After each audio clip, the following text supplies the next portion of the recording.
Welcome, listeners, to a timeless tale of mystery and the supernatural. Today, we delve into Washington Irving's classic story, The Legend of Sleepy Hollow. This eerie and enchanting narrative takes us to a quaint, secluded village in New York's Hudson Valley, where strange occurrences and ghostly legends haunt the residents.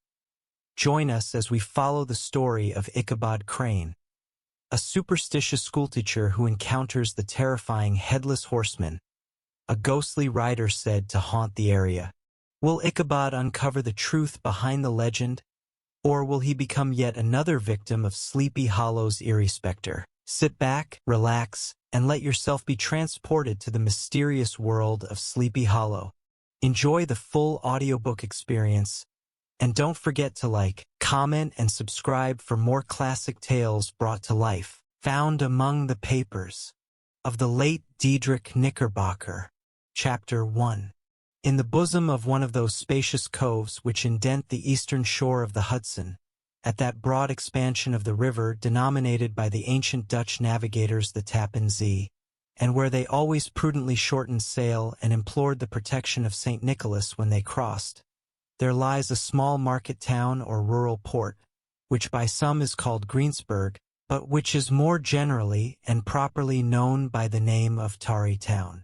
This name was given, we are told, in former days, by the good housewives of the adjacent country, from the inveterate propensity of their husbands to linger about the village tavern on market days.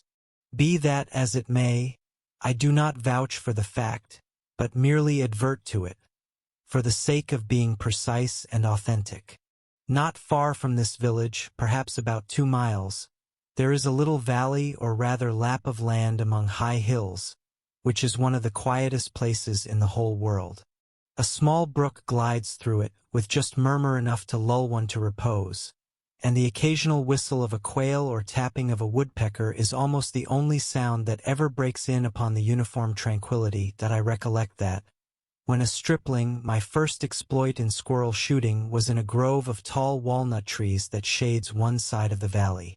I had wandered into it at noontime, when all nature is peculiarly quiet, and was startled by the roar of my own gun, as it broke the Sabbath stillness around and was prolonged and reverberated by the angry echoes. If ever I should wish for a retreat whither I might steal from the world and its distractions, and dream quietly away the remnant of a troubled life, I know of none more promising than this little valley.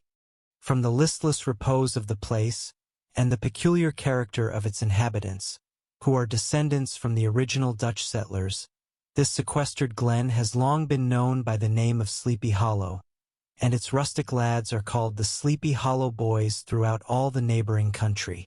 A drowsy, dreamy influence seems to hang over the land and to pervade the very atmosphere.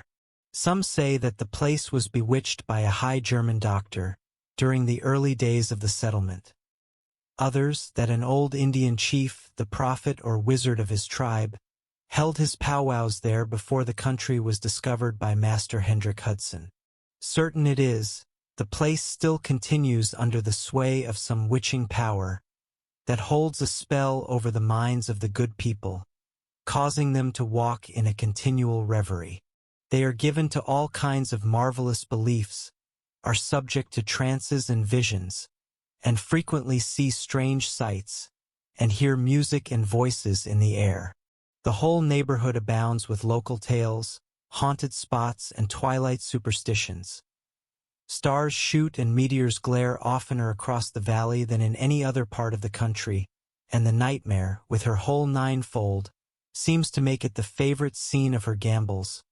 The dominant spirit, however, that haunts this enchanted region, and seems to be commander-in-chief of all the powers of the air, is the apparition of a figure on horseback, without a head.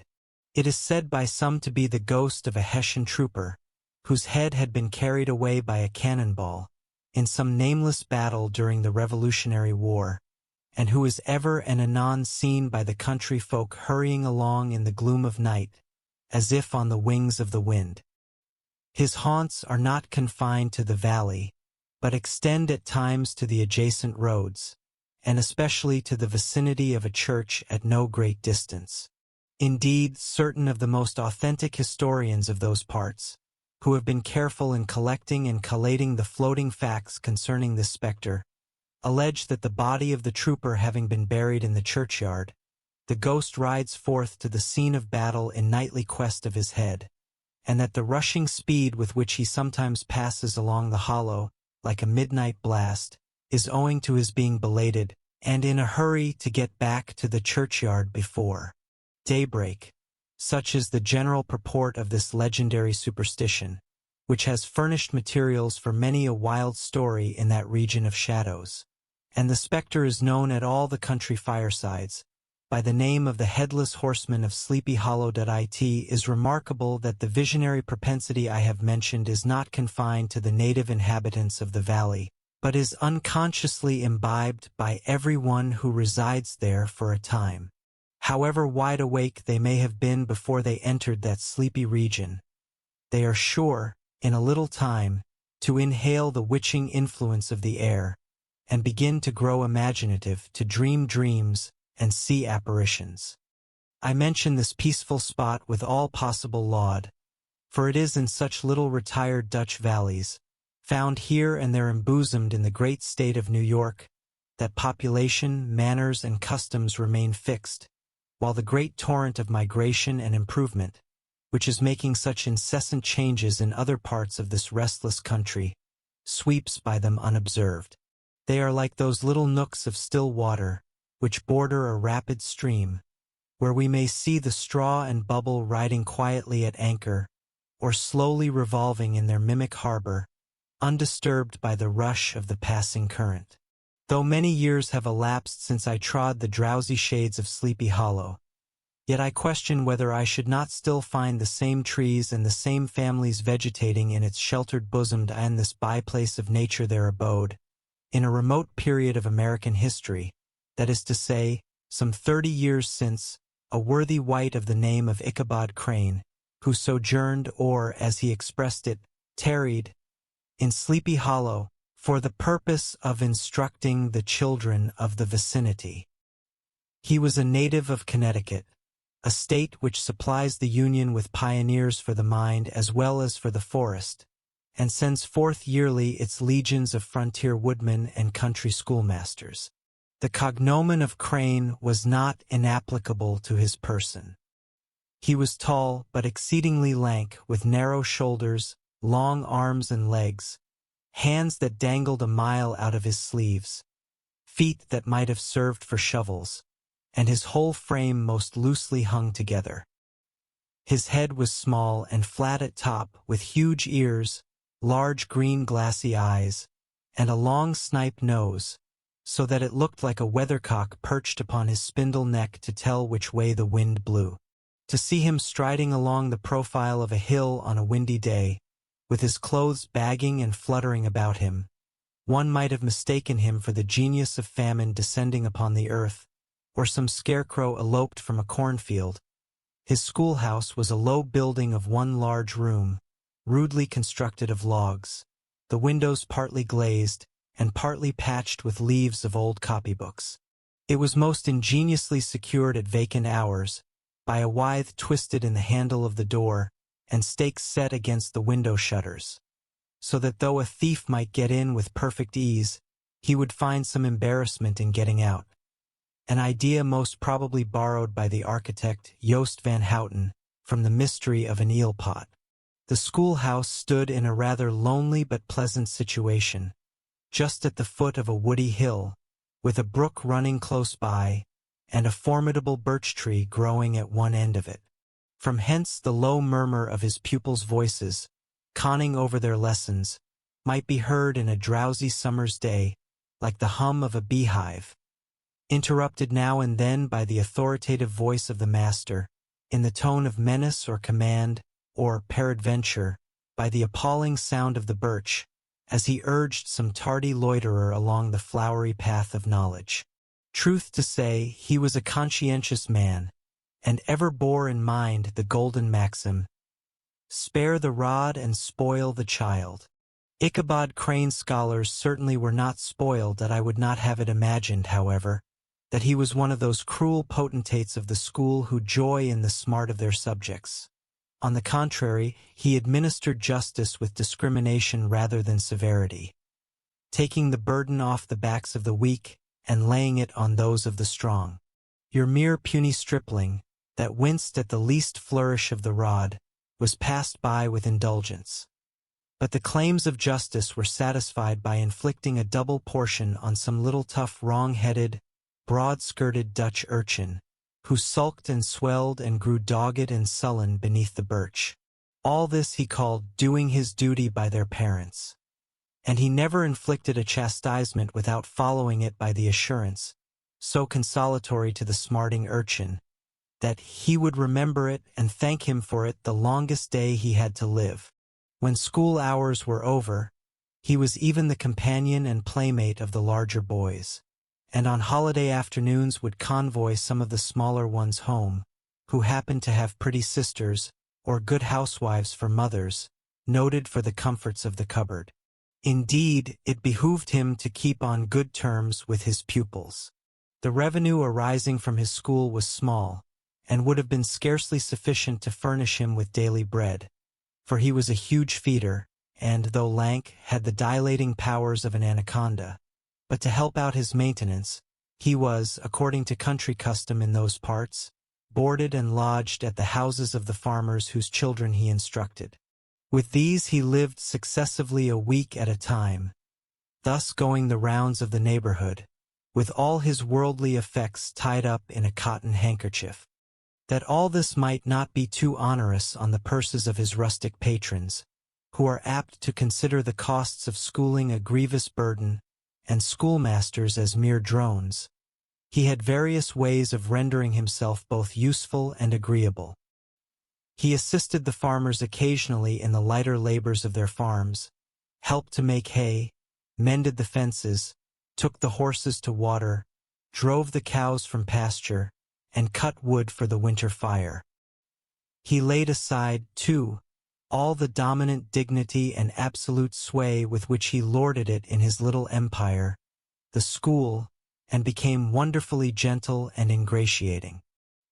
He found favor in the eyes of the mothers by petting the children, particularly the youngest, and like the lion bold which whilom so magnanimously the lamb did hold, he would sit with a child on one knee, and rock a cradle with his foot for whole hours together. In addition to his other vocations, he was the singing master of the neighborhood, and picked up many bright shillings by instructing the young folks in psalmody.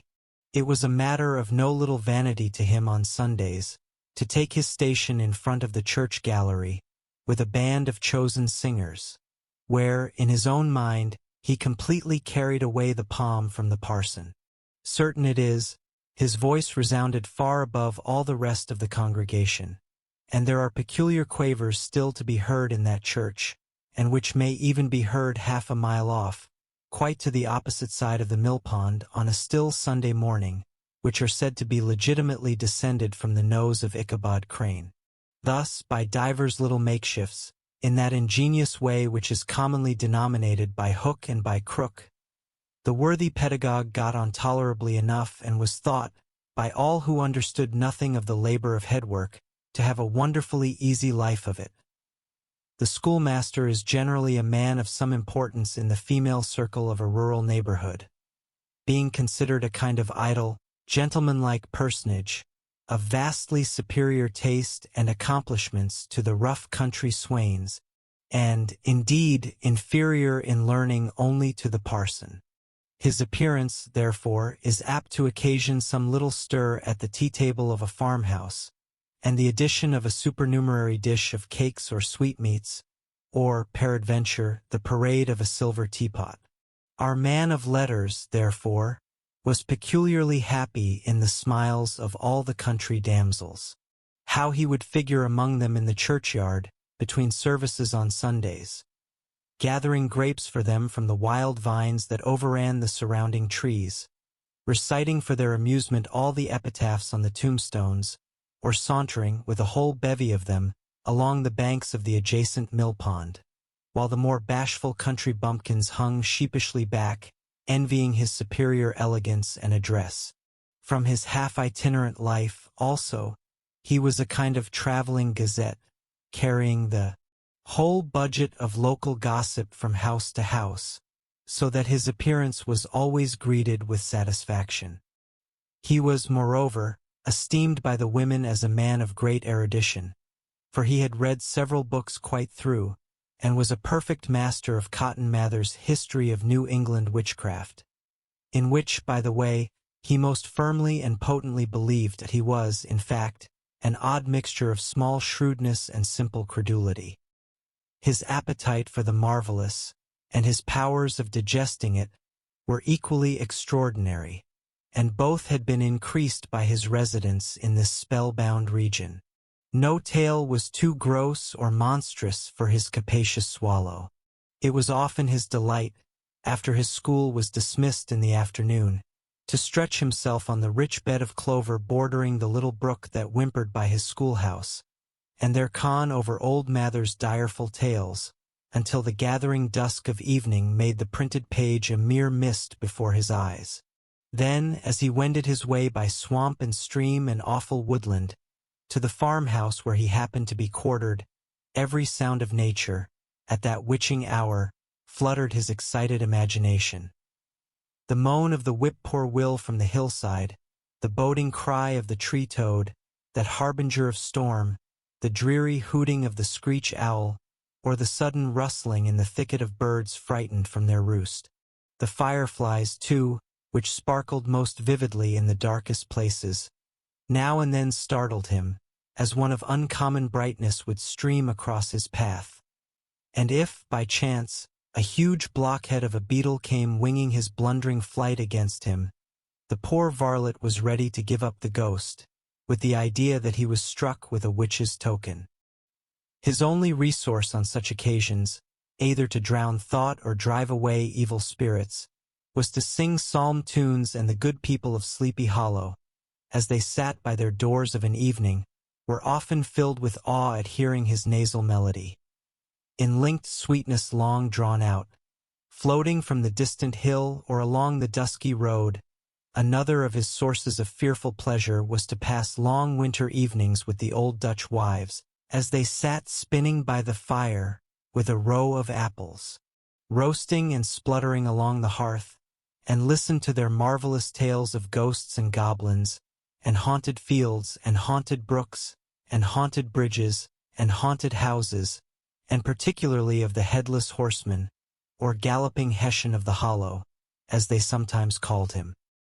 He would delight them equally by his anecdotes of witchcraft, and of the direful omens and portentous sights and sounds in the air, which prevailed in the earlier times of Connecticut, and would frighten them woefully with speculations upon comets and shooting stars, and with the alarming fact that the world did absolutely turn round, and that they were half the time topsy-turvy. But if there was a pleasure in all this, while snugly cuddling in the chimney corner of a chamber that was all of a ruddy glow from the crackling wood fire, and where, of course, no spectre dared to show its face, it was dearly purchased by the terrors of his subsequent walk homewards. What fearful shapes and shadows beset his path, amidst the dim and ghastly glare of a snowy night! With what wistful look did he eye every trembling ray of light streaming across the waste fields from some distant window! How often was he appalled by some shrub covered with snow, which, like a sheeted spectre, beset his very path!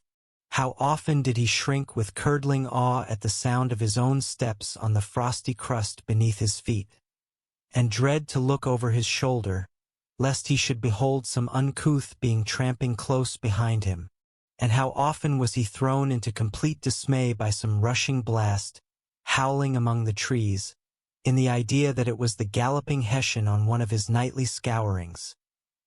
All these, however, were mere terrors of the night, phantoms of the mind that walk in darkness.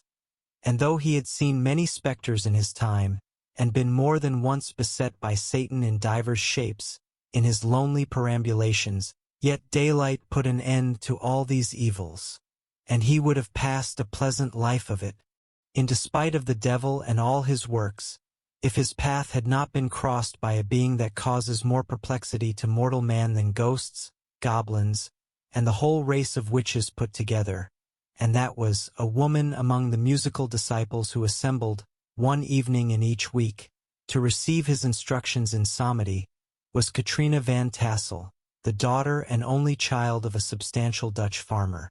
She was a blooming lass of fresh 18, plump as a partridge, ripe and melting and rosy-cheeked as one of her father's peaches, and universally famed, not merely for her beauty, but her vast expectations. She was withal a little of a coquette, as might be perceived even in her dress, which was a mixture of ancient and modern fashions, as most suited to set off her charms. She wore the ornaments of pure yellow gold, which her great-great-grandmother had brought over from Sardam, the tempting stomacher of the olden time, and withal a provokingly short petticoat, to display the prettiest foot and ankle in the country round. Ichabod Crane had a soft and foolish heart towards the sex, and it is not to be wondered at that so tempting a morsel soon found favor in his eyes, more especially after he had visited her in her paternal mansion. Old Baltus Van Tassel was a perfect picture of a thriving, contented, liberal-hearted farmer. He seldom, it is true, sent either his eyes or his thoughts beyond the boundaries of his own farm, but within those everything was snug, happy, and well-conditioned. He was satisfied with his wealth, but not proud of it, and piqued himself upon the hearty abundance, rather than the style in which he lived. His stronghold was situated on the banks of the Hudson, in one of those green, sheltered, fertile nooks in which the Dutch farmers are so fond of nestling.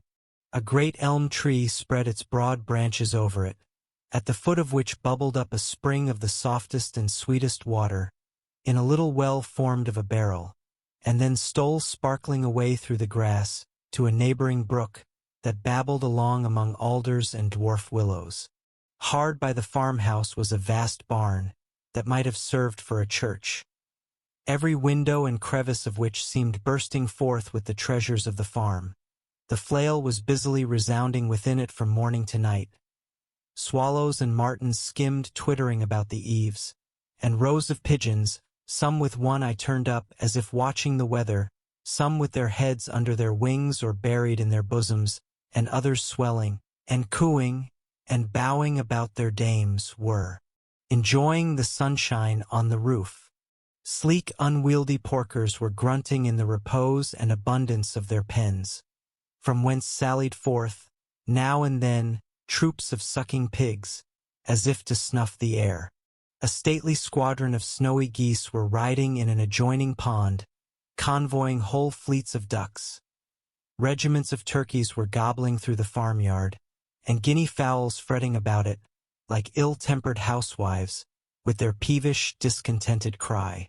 Before the barn door strutted the gallant cock, that pattern of a husband, a warrior and a fine gentleman, clapping his burnished wings and crowing in the pride and gladness of his heart, sometimes tearing up the earth with his feet, and then generously calling his ever-hungry family of wives and children to enjoy the rich morsel which he had discovered. The pedagogue's mouth watered as he looked upon this sumptuous promise of luxurious winter fare. In his devouring mind's eye, he pictured to himself every roasting pig running about with a pudding in his belly and an apple in his mouth. The pigeons were snugly put to bed in a comfortable pie and tucked in with a coverlet of crust. The geese were swimming in their own gravy, and the ducks pairing cozily in dishes, like snug married couples, with a decent competency of onion sauce. In the porkers he saw carved out the future sleek side of bacon and juicy relishing ham. Not a turkey but he beheld daintily trussed up, with its gizzard under its wing, and peradventure, a necklace of savory sausages. And even bright Chanticleer himself lay sprawling on his back, in a side dish with uplifted claws, as if craving that quarter which his chivalrous spirit disdained to ask while living.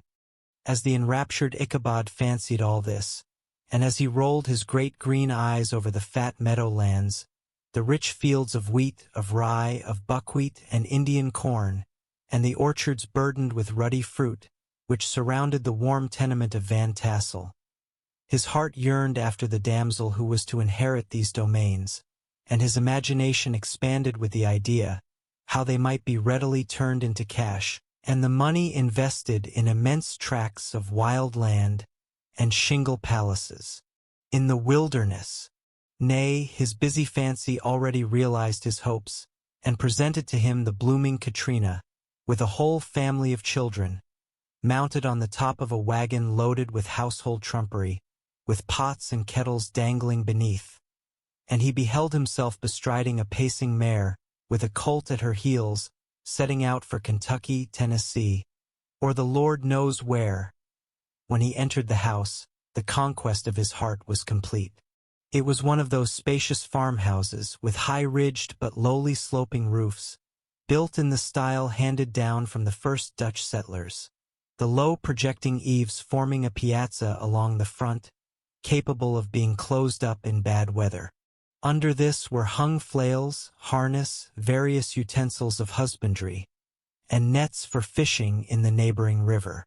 Benches were built along the sides for summer use, and a great spinning wheel at one end and a churn at the other showed the various uses to which this important porch might be devoted. From this piazza the wondering Ichabod entered the hall, which formed the center of the mansion and the place of usual residence. Here rows of resplendent pewter, ranged on a long dresser, dazzled his eyes. In one corner stood a huge bag of wool, ready to be spun. In another, a quantity of linsey-woolsey just from the loom. Ears of Indian corn and strings of dried apples and peaches hung in gay festoons along the walls, mingled with the gaud of red peppers. And a door left ajar gave him a peep into the best parlor, where the claw-footed chairs and dark mahogany tables shone like mirrors. Andirons, with their accompanying shovel and tongs, glistened from their covert of asparagus tops. Mock, oranges and conch shells decorated the mantelpiece. Strings of various colored birds' eggs were suspended above it. A great ostrich egg was hung from the center of the room, and a corner cupboard, knowingly left open, displayed immense treasures of old silver and well-mended china. From the moment Ichabod laid his eyes upon these regions of delight, the peace of his mind was at an end, and his only study was how to gain the affections of the peerless daughter of Van Tassel. In this enterprise, however, he had more real difficulties than generally fell to the lot of a knight-errant of yore, who seldom had anything but giants, enchanters, fiery dragons, and such like easily conquered adversaries, to contend with, and had to make his way merely through gates of iron and brass, and walls of adamant to the castle keep, where the lady of his heart was confined, all which he achieved as easily as a man would carve his way to the center of a Christmas pie. And then the lady gave him her hand as a matter of course. Ichabod, on the contrary, had to win his way to the heart of a country coquette, beset with a labyrinth of whims and caprices, which were forever presenting new difficulties and impediments. And he had to encounter a host of fearful adversaries of real flesh and blood, the numerous rustic admirers, who beset every portal to her heart, keeping a watchful and angry eye upon each other, but ready to fly out in the common cause against any new competitor.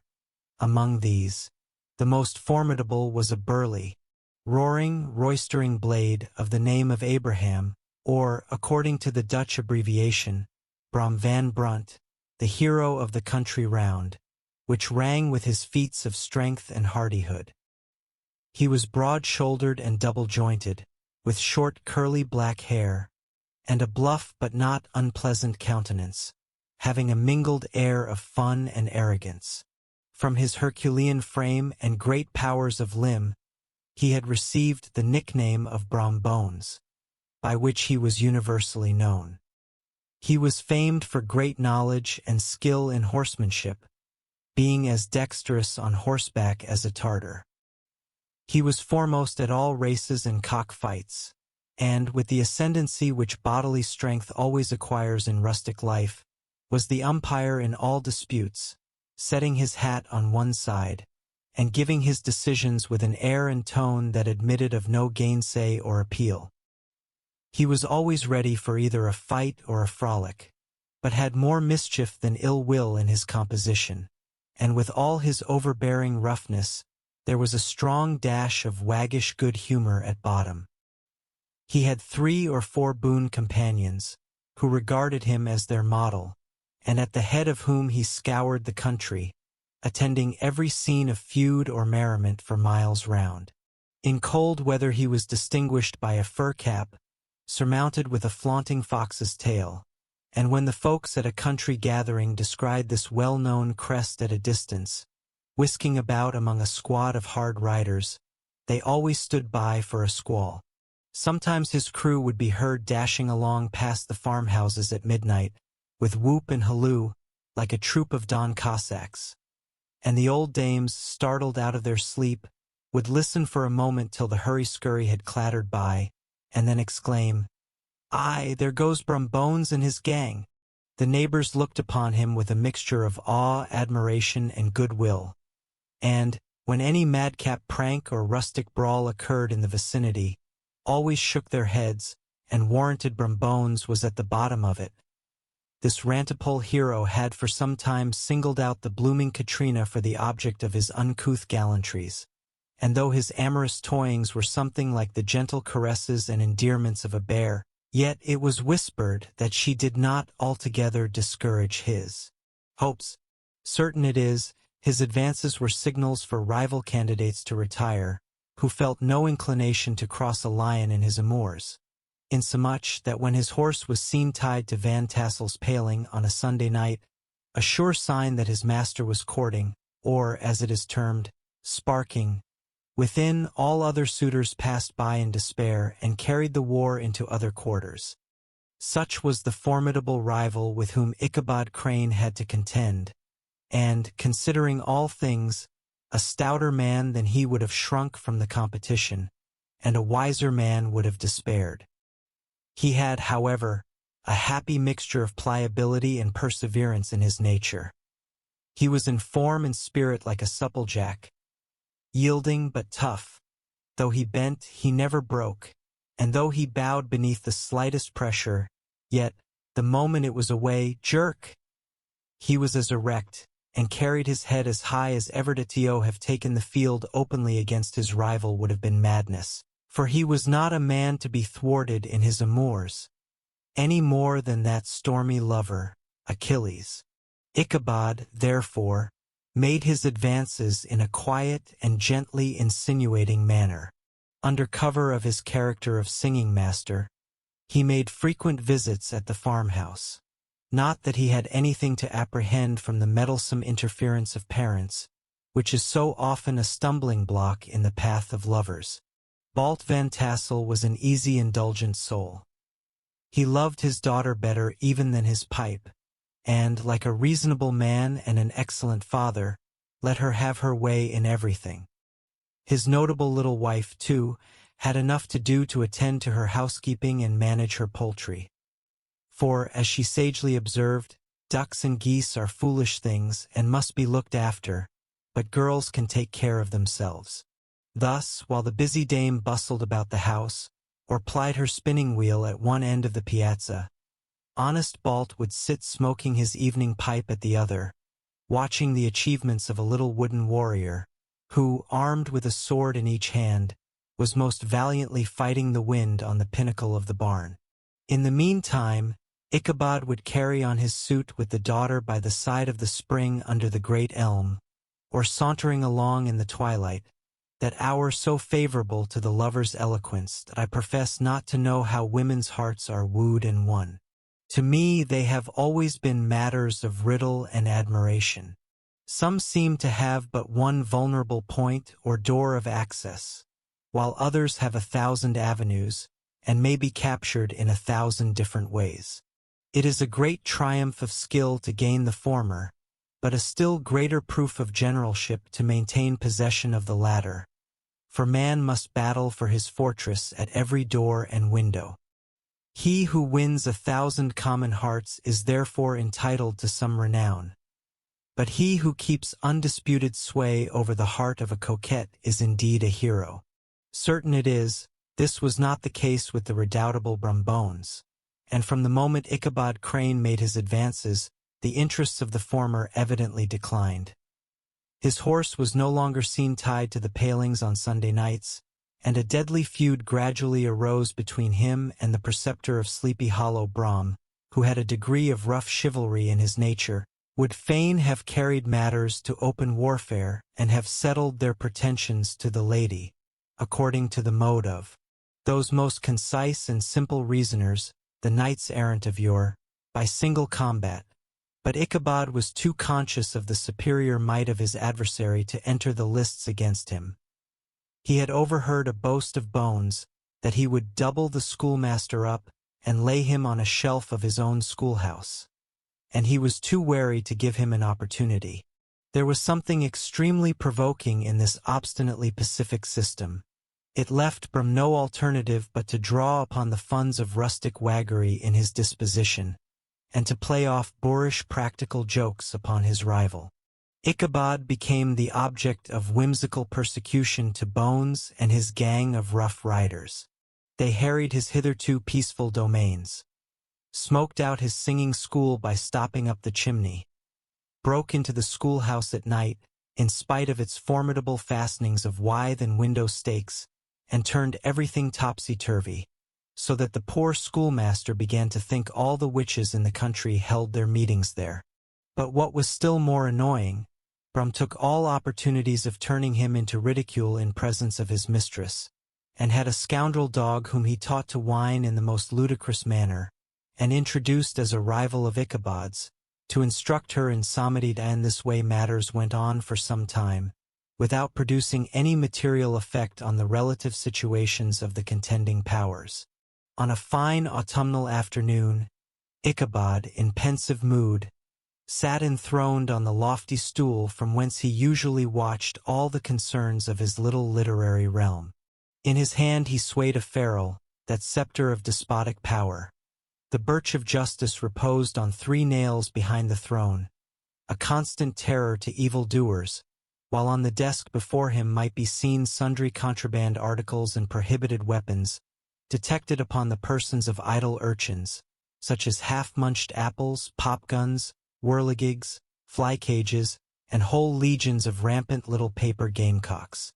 Apparently there had been some appalling act of justice recently inflicted, for his scholars were all busily intent upon their books, or slyly whispering behind them with one eye kept upon the master, and a kind of buzzing stillness reigned throughout the schoolroom.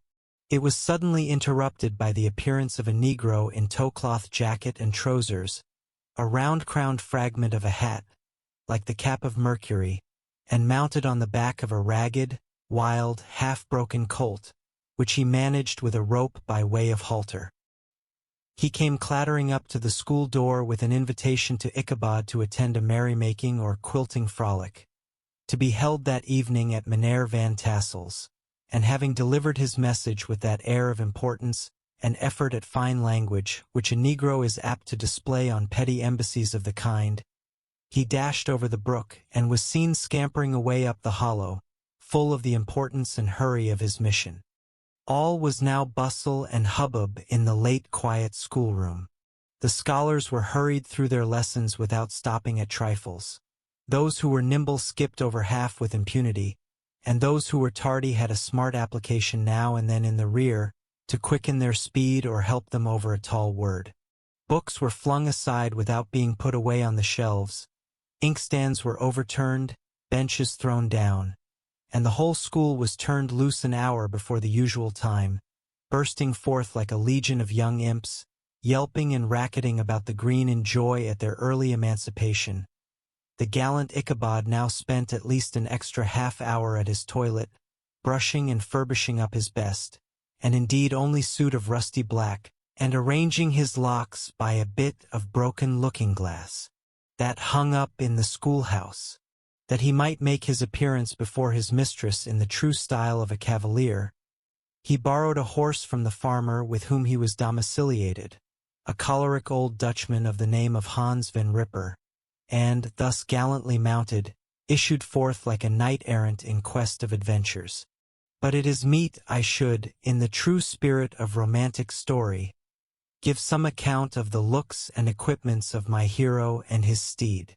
The animal he best rode was a broken-down plough horse that had outlived almost everything but its viciousness.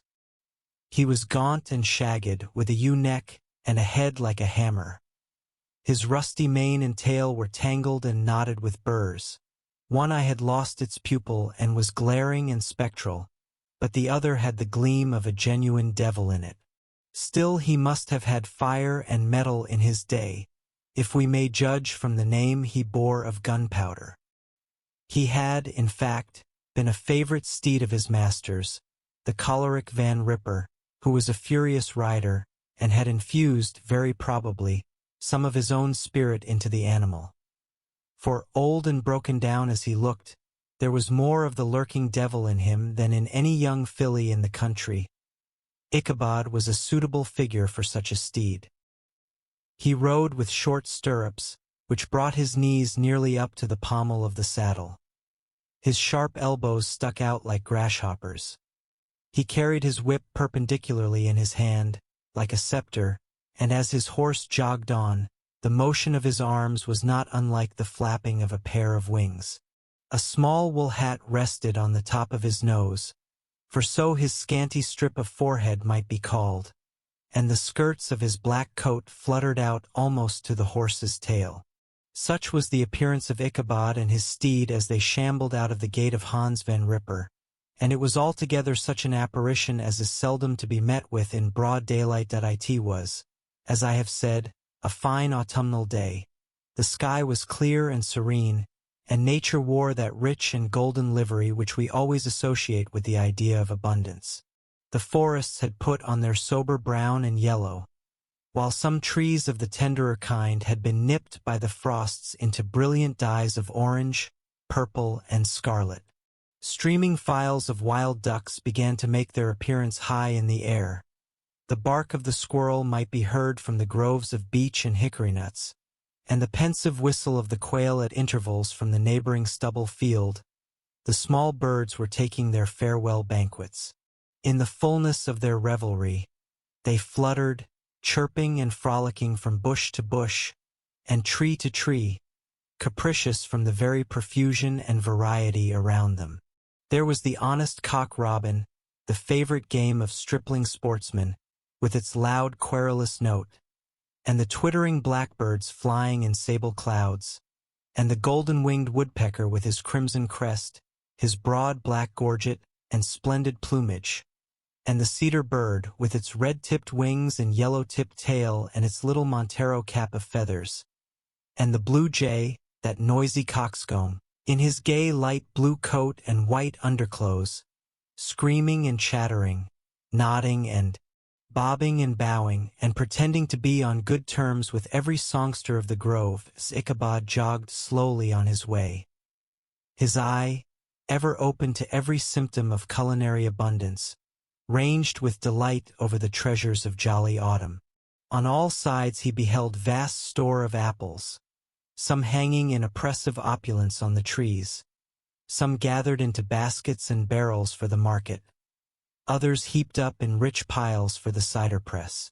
Farther on he beheld great fields of Indian corn, with its golden ears peeping from their leafy coverts, and holding out the promise of cakes and hasty pudding, and the yellow pumpkins lying beneath them, turning up their fair round bellies to the sun, and giving ample prospects of the most luxurious of pies. And anon he passed the fragrant buckwheat fields breathing the odor of the beehive, and as he beheld them, soft anticipations stole over his mind of dainty slapjacks, well buttered, and garnished with honey or treacle, by the delicate little dimpled hand of Katrina van Tassel, thus feeding his mind with many sweet thoughts and sugared suppositions. He journeyed along the sides of a range of hills which look out upon some of the goodliest scenes of the mighty Hudson. The sun gradually wheeled his broad disk down in the west. The wide bosom of the Tappan Zee lay motionless and glassy, excepting that here and there a gentle undulation waved and prolonged the blue shadow of the distant mountain. A few amber clouds floated in the sky, without a breath of air to move them. The horizon was of a fine golden tint, changing gradually into a pure apple green, and from that into the deep blue of the mid-heaven. A slanting ray lingered on the woody crests of the precipices that overhung some parts of the river, giving greater depth to the dark gray and purple of their rocky sides. A sloop was loitering in the distance, dropping slowly down with the tide, her sail hanging uselessly against the mast. And as the reflection of the sky gleamed along the still water, it seemed as if the vessel was suspended in the air. It was toward evening that Ichabod arrived at the castle of the Heer van Tassel, which he found thronged with the pride and flower of the adjacent country. Old farmers, a spare leathern-faced race, in homespun coats and breeches, blue stockings, huge shoes, and magnificent pewter buckles. Their brisk, withered little dames in close-crimped caps, long-waisted short gowns, homespun petticoats with scissors and pincushions, and gay calico pockets hanging on the outside. Buxom lasses, almost as antiquated as their mothers, excepting where a straw hat, a fine ribbon, or perhaps a white frock, gave symptoms of city innovation. The sons, in short square-skirted coats, with rows of stupendous brass buttons, and their hair generally queued in the fashion of the times, especially if they could procure an eel-skin for the purpose, it being esteemed throughout the country as a potent nourisher and strengthener of the hair. Brom Bones, however, was the hero of the scene, having come to the gathering on his favorite steed Daredevil, a creature, like himself, full of mettle and mischief, and which no one but himself could manage. He was, in fact, noted for preferring vicious animals, given to all kinds of tricks which kept the rider in constant risk of his neck. For he held a tractable, well-broken horse as unworthy of a lad of spirit. Fain would I pause to dwell upon the world of charms that burst upon the enraptured gaze of my hero, as he entered the state parlor of Van Tassel's mansion. Not those of the bevy of buxom lasses, with their luxurious display of red and white, but the ample charms of a genuine Dutch country tea-table, in the sumptuous time of autumn. Such heaped-up platters of cakes of various and almost indescribable kinds, known only to experienced Dutch housewives. There was the dowdy donut, the tender olie koek, and the crisp and crumbling cruller. Sweet cakes and short cakes, ginger cakes and honey cakes, and the whole family of cakes. And then there were apple pies and peach pies and pumpkin pies, besides slices of ham and smoked beef, and moreover delectable dishes of preserved plums and peaches and pears and quinces, not to mention broiled shad and roasted chickens, together with bowls of milk and cream, all mingled higgledy-piggledy, pretty much as I have enumerated them, with the motherly teapot sending up its clouds of vapor from the midst. Heaven bless the mark! I want breath and time to discuss this banquet as it deserves, and am too eager to get on with my story. Happily, Ichabod Crane was not in so great a hurry as his historian, but did ample justice to every dainty. He was a kind and thankful creature, whose heart dilated in proportion as his skin was filled with good cheer, and whose spirits rose with eating, as some men's do with drink.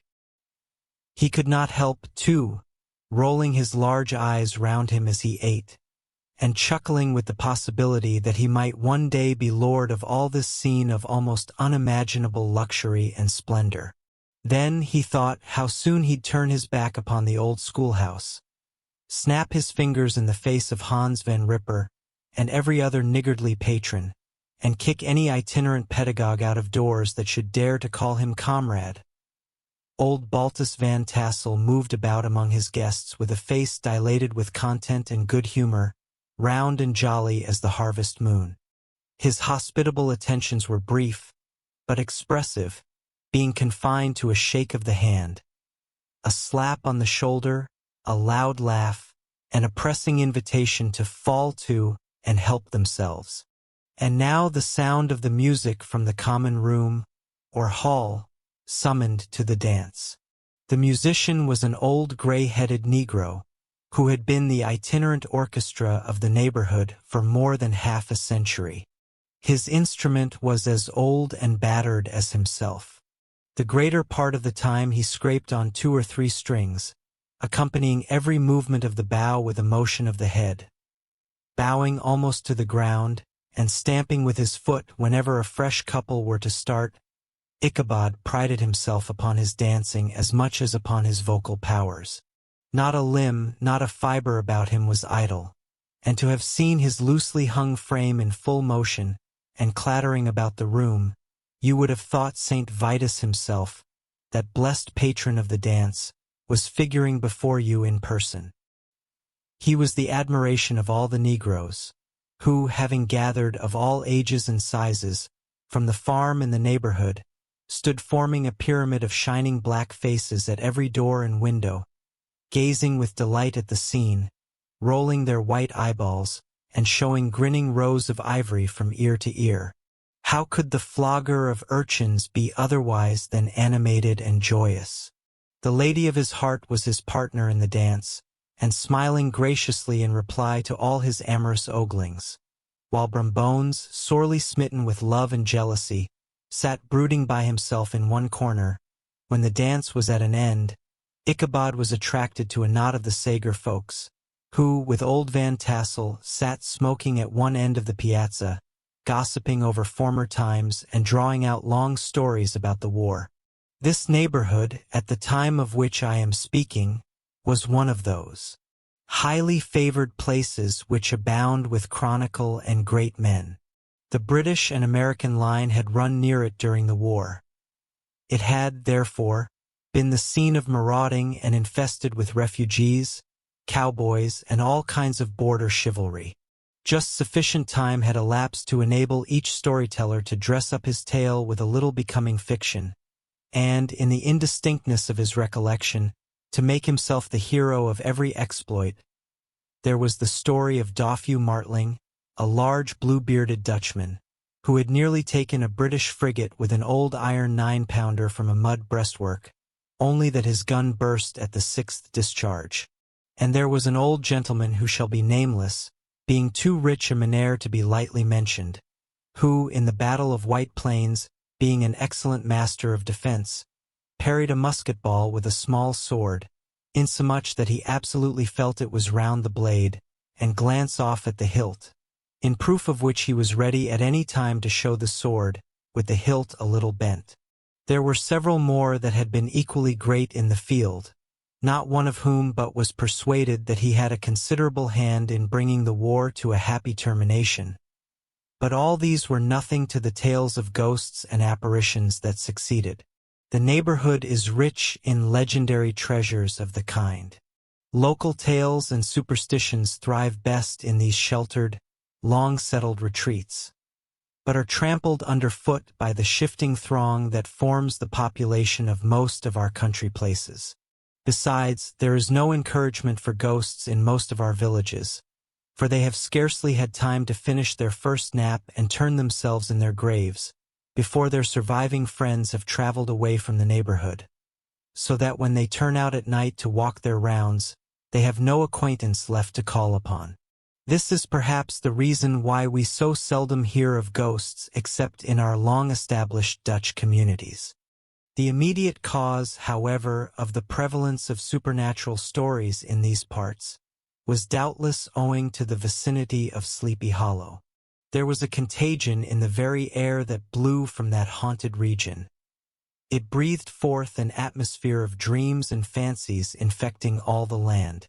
Several of the Sleepy Hollow people were present at Van Tassels, and, as usual, were doling out their wild and wonderful legends.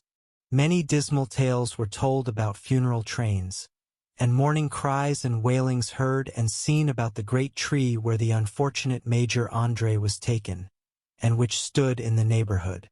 Some mention was made also of the woman in white, that haunted the dark glen at Raven Rock, and was often heard to shriek on winter nights before a storm, having perished there in the snow.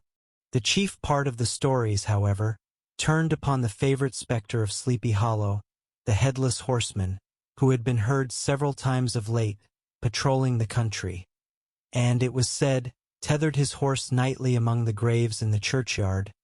The sequestered situation of this church seems always to have made it a favorite haunt of troubled spirits. It stands on a knoll, surrounded by locust trees and lofty elms, from among which its decent, whitewashed walls shine modestly forth, like Christian purity beaming through the shades of retirement. A gentle slope descends from it to a silver sheet of water, bordered by high trees, between which peeps may be caught at the blue hills of the Hudson. To look upon its grass-grown yard, where the sunbeams seem to sleep so quietly, one would think that there at least the dead might rest in peace. On one side of the church extends a wide woody dell, along which raves a large brook among broken rocks and trunks of fallen trees. Over a deep black part of the stream, not far from the church, was formerly thrown a wooden bridge. The road that led to it and the bridge itself were thickly shaded by overhanging trees, which cast a gloom about it, even in the daytime, but occasioned a fearful darkness at night. Such was one of the favorite haunts of the Headless Horseman, and the place where he was most frequently encountered. The tale was told of old Brower, a most heretical disbeliever in ghosts, how he met the horseman returning from his foray into Sleepy Hollow, and was obliged to get up behind him. How they galloped over bush and brake, over hill and swamp, until they reached the bridge, when the horseman suddenly turned into a skeleton, threw old Brower into the brook, and sprang away over the treetops with a clap of thunder. This story was immediately matched by a thrice marvelous adventure of Brom Bones, who made light of the galloping Hessian as an errant jockey. He affirmed that on returning one night from the neighboring village of Sing Sing, he had been overtaken by this midnight trooper, that he had offered to race with him for a bowl of punch and should have won it too, for Daredevil beat the goblin horse All Hollow, but just as they came to the church bridge, the Hessian bolted and vanished in a flash of fire. All these tales, told in that drowsy undertone with which men talk in the dark, the countenances of the listeners only now and then, receiving a casual gleam from the glare of a pipe, sank deep in the mind of Ichabod. He repaid them in kind with large extracts from his invaluable author, Cotton Mather, and added many marvelous events that had taken place in his native state of Connecticut, and fearful sights which he had seen in his nightly walks about Sleepy Hollow. The revel now gradually broke up. The old farmers gathered together their families in their wagons, and were heard for some time rattling along the hollow roads, and over the distant hills. Some of the damsels mounted on pillions behind their favorite swains, and their light-hearted laughter, mingling with the clatter of hoofs, echoed along the silent woodlands, sounding fainter and fainter until they gradually died away. And the late scene of noise and frolic was all silent and deserted. Ichabod only lingered behind, according to the custom of country lovers, to have a tete-a-tete with the heiress, fully convinced that he was now on the high road to success. What passed at this interview I will not pretend to say, for in fact I do not know. Something, however, I fear me, must have gone wrong, for he certainly sallied forth, after no very great interval, with an air quite desolate and chapfallen. Oh, these women! These women! Could that girl have been playing off any of her coquettish tricks? Was her encouragement of the poor pedagogue all a mere sham to secure her conquest of his rival? Heaven only knows. Not I.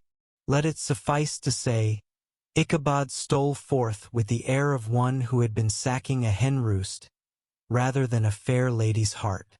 Without looking to the right or left to notice the scene of rural wealth, on which he had so often gloated, he went straight to the stable, and with several hearty cuffs and kicks roused his steed most uncourteously from the comfortable quarters in which he was soundly sleeping dreaming of mountains of corn and oats, and whole valleys of timothy and clover. It was the very witching time of night that Ichabod, heavy-hearted and crestfallen, pursued his travels homewards, along the sides of the lofty hills which rise above Tarry town, and which he had traversed so cheerily in the afternoon. The hour was as dismal as himself. Far below him the Tappan Zee spread its dusky and indistinct waste of waters, with here and there the tall mast of a sloop, riding quietly at anchor under the land. In the dead hush of midnight, he could even hear the barking of the watchdog from the opposite shore of the Hudson. But it was so vague and faint as only to give an idea of his distance from this faithful companion of man. Now and then, too, the long-drawn crowing of a cock, accidentally awakened, would sound far, far off, from some farmhouse away among the hills, but it was like a dreaming sound in his ear. No signs of life occurred near him, but occasionally the melancholy chirp of a cricket, or perhaps the guttural twang of a bullfrog from a neighboring marsh, as if sleeping uncomfortably and turning suddenly in his bed.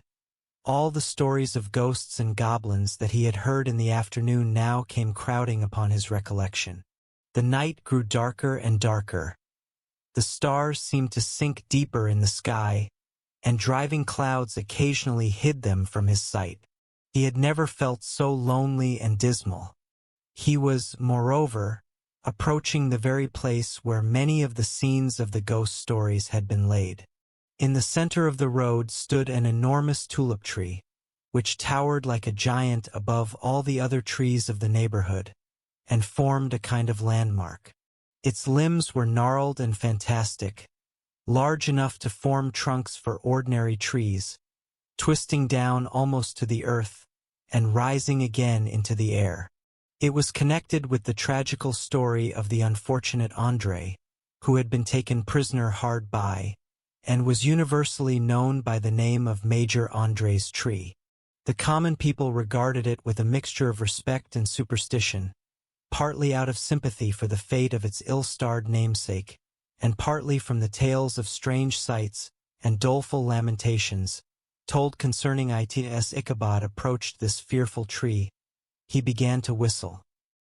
He thought his whistle was answered. It was but a blast sweeping sharply through the dry branches. As he approached a little nearer, he thought he saw something white hanging in the midst of the tree. He paused and ceased whistling, but, on looking more narrowly, perceived that it was a place where the tree had been scathed by lightning, and the white wood laid bare. Suddenly he heard a groan. His teeth chattered, and his knees smote against the saddle. It was but the rubbing of one huge bough upon another, as they were swayed about by the breeze. He passed the tree in safety, but new perils lay before him. About 200 yards from the tree, a small brook crossed the road, and ran into a marshy and thickly wooded glen, known by the name of Wiley's Swamp. A few rough logs, laid side by side, served for a bridge over this stream. On that side of the road where the brook entered the wood, a group of oaks and chestnuts, matted thick with wild grapevines, threw a cavernous gloom over it. To pass this bridge was the severest trial. It was at this identical spot that the unfortunate André was captured, and under the covert of those chestnuts and vines were the sturdy yeomen concealed who surprised him. This has ever since been considered a haunted stream, and fearful are the feelings of the schoolboy who has to pass it alone after dark. As he approached the stream, his heart began to thump. He summoned up, however, all his resolution, gave his horse half a score of kicks in the ribs, and attempted to dash briskly across the bridge. But instead of starting forward, the perverse old animal made a lateral movement and ran broadside against the fence. Ichabod, whose fears increased with the delay, jerked the reins on the other side, and kicked lustily with the contrary foot. It was all in vain. His steed started, it is true, but it was only to plunge to the opposite side of the road into a thicket of brambles and alder bushes. The schoolmaster now bestowed both whip and heel upon the starveling ribs of old Gunpowder, who dashed forward, snuffling and snorting, but came to a stand just by the bridge, with a suddenness that had nearly sent his rider sprawling over his head. Just at this moment a plashy tramp by the side of the bridge caught the sensitive ear of Ichabod. In the dark shadow of the grove, on the margin of the brook, he beheld something huge, misshapen and towering. It stirred not, but seemed gathered up in the gloom, like some gigantic monster ready to spring upon the traveler. The hair of the affrighted pedagogue rose upon his head with terror. What was to be done? To turn and fly was now too late. And besides, what chance was there of escaping ghost or goblin, if such it was, which could ride upon the wings of the wind? Summoning up, therefore, a show of courage, he demanded in stammering accents, "Who are you?" He received no reply. He repeated his demand in a still more agitated voice. Still there was no answer. Once more he cudgeled the sides of the inflexible Gunpowder, and, shutting his eyes, broke forth with involuntary fervor into a psalm tune. Just then the shadowy object of alarm put itself in motion, and with a scramble and a bound stood at once in the middle of the road. Though the night was dark and dismal, yet the form of the unknown might now in some degree be ascertained. He appeared to be a horseman of large dimensions, and mounted on a black horse of powerful frame. He made no offer of molestation or sociability, but kept aloof on one side of the road, jogging along on the blind side of old Gunpowder, who had now got over his fright and waywardness, Ichabod, who had no relish for this strange midnight companion, and bethought himself of the adventure of Brom Bones with the galloping Hessian, now quickened his steed in hopes of leaving him behind. The stranger, however, quickened his horse to an equal pace. Ichabod pulled up and fell into a walk, thinking to lag behind. The other did the same. His heart began to sink within him. He endeavored to resume his psalm tune, but his parched tongue clove to the roof of his mouth, and he could not utter a stave. There was something in the moody and dogged silence of this pertinacious companion that was mysterious and appalling. It was soon fearfully accounted for.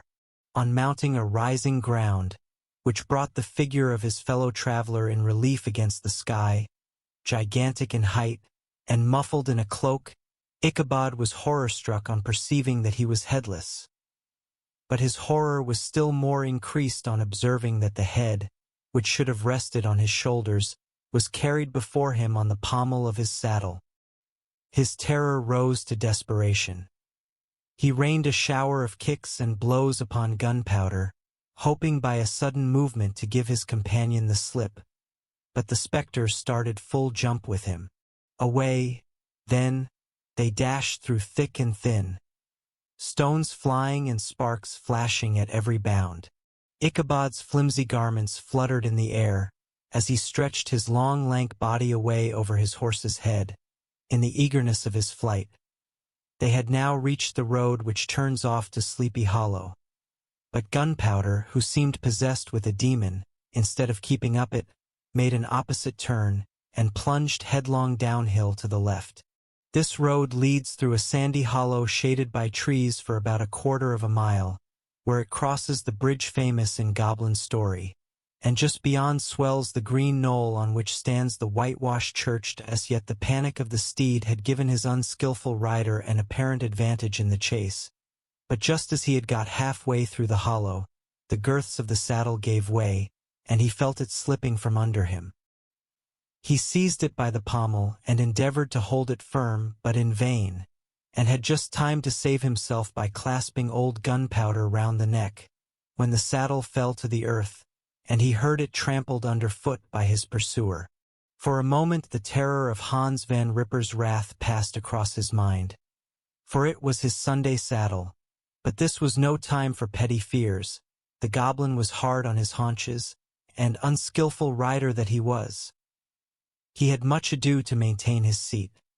sometimes slipping on one side, sometimes on another, and sometimes jolted on the high ridge of his horse's backbone, with a violence that he verily feared would cleave him asunder. An opening in the trees now cheered him with the hopes that the church bridge was at hand. The wavering reflection of a silver star in the bosom of the brook told him that he was not mistaken. He saw the walls of the church dimly glaring under the trees beyond. He recollected the place where Brom Bones's ghostly competitor had disappeared. "If I can but reach that bridge," thought Ichabod, "I am safe." Just then he heard the black steed panting and blowing close behind him. He even fancied that he felt his hot breath. Another convulsive kick in the ribs, and old Gunpowder sprang upon the bridge. He thundered over the resounding planks. He gained the opposite side, and now Ichabod cast a look behind to see if his pursuer should vanish, according to rule, in a flash of fire and brimstone. Just then he saw the goblin rising in his stirrups, and in the very act of hurling his head at him. Ichabod endeavored to dodge the horrible missile, but too late. It encountered his cranium with a tremendous crash. He was tumbled headlong into the dust, and Gunpowder, the black steed, and the goblin rider passed by like a whirlwind. The next morning the old horse was found without his saddle, and with the bridle under his feet, soberly cropping the grass at his master's gate. Ichabod did not make his appearance at breakfast. Dinner hour came, but no Ichabod. The boys assembled at the schoolhouse, and strolled idly about the banks of the brook. But no schoolmaster. Hans Van Ripper now began to feel some uneasiness about the fate of poor Ichabod, and his saddle. An inquiry was set on foot, and after diligent investigation they came upon his traces. In one part of the road leading to the church was found the saddle trampled in the dirt. The tracks of horses' hoofs deeply dented in the road, and evidently at furious speed, were traced to the bridge, beyond which, on the bank of a broad part of the brook, where the water ran deep and black, was found the hat of the unfortunate Ichabod, and close beside it a shattered pumpkin. The brook was searched, but the body of the schoolmaster was not to be discovered. Hans Van Ripper, as executor of his estate, examined the bundle which contained all his worldly effects. They consisted of 2 shirts and a half, 2 stocks for the neck, a pair or 2 of worsted stockings, an old pair of corduroy small clothes, a rusty razor, a book of psalm tunes full of dog's ears, and a broken pitch pipe. As to the books and furniture of the schoolhouse, they belonged to the community, excepting Cotton Mather's History of Witchcraft, a New England Almanac, and a book of dreams and fortune-telling, in which last was a sheet of foolscap much scribbled and blotted in several fruitless attempts to make a copy of verses in honor of the heiress of Van Tassel. These magic books and the poetic scrawl were forthwith consigned to the flames by Hans Van Ripper, who, from that time forward, determined to send his children no more to school, observing that he never knew any good come of this same reading and writing. Whatever money the schoolmaster possessed, and he had received his quarter's pay but a day or 2 before, he must have had about his person at the time of his disappearance. The mysterious event caused much speculation at the church on the following Sunday. Knots of gazers and gossips were collected in the churchyard, at the bridge, and at the spot where the hat and pumpkin had been found. The stories of Brower, of Bones, and a whole budget of others were called to mind, and when they had diligently considered them all, and compared them with the symptoms of the present case, they shook their heads, and came to the conclusion that Ichabod had been carried off by the galloping Hessian. As he was a bachelor, and in nobody's debt, nobody troubled his head any more about him. The school was removed to a different quarter of the hollow, and another pedagogue reigned in his stead. It is true, an old farmer, who had been down to New York on a visit several years after, and from whom this account of the ghostly adventure was received, brought home the intelligence that Ichabod Crane was still alive, that he had left the neighborhood partly through fear of the goblin and Hans Van Ripper, and partly in mortification at having been suddenly dismissed by the heiress, that he had changed his quarters to a distant part of the country, had kept school and studied law at the same time, had been admitted to the bar, turned politician, electioneered, written for the newspapers, and finally had been made a justice of the 10-pound court. Brom Bones, too, who, shortly after his rival's disappearance, conducted the blooming Katrina in triumph to the altar, was observed to look exceedingly knowing whenever the story of Ichabod was related, and always burst into a hearty laugh at the mention of the pumpkin, which led some to suspect that he knew more about the matter than he chose to tell. The old country wives, however, who are the best judges of these matters, maintain to this day that Ichabod was spirited away by supernatural means, and it is a favorite story often told about the neighborhood round the winter evening fire. The bridge became more than ever an object of superstitious awe, and that may be the reason why the road has been altered of late years, so as to approach the church by the border of the millpond. The schoolhouse, being deserted, soon fell to decay, and was reported to be haunted by the ghost of the unfortunate pedagogue, and the ploughboy, loitering homeward of a still summer evening, has often fancied his voice at a distance, chanting a melancholy psalm tune among the tranquil solitudes of Sleepy Hollow. Postscript. Found in the handwriting of Mr. Knickerbocker. The preceding tale is given almost in the precise words in which I heard it related at a corporation meeting at the ancient city of Manhattan, at which were present many of its sagest and most illustrious burghers. The narrator was a pleasant, shabby, gentlemanly old fellow, in pepper and salt clothes, with a sadly humorous face, and one whom I strongly suspected of being poor. He made such efforts to be entertaining. When his story was concluded, there was much laughter and approbation, particularly from 2 or 3 deputy aldermen, who had been asleep the greater part of the time. There was, however, one tall, dry-looking old gentleman, with beetling eyebrows, who maintained a grave and rather severe face throughout, now and then folding his arms, inclining his head, and looking down upon the floor, as if turning a doubt over in his mind. He was one of your wary men, who never laugh but upon good grounds, when they have reason and law on their side.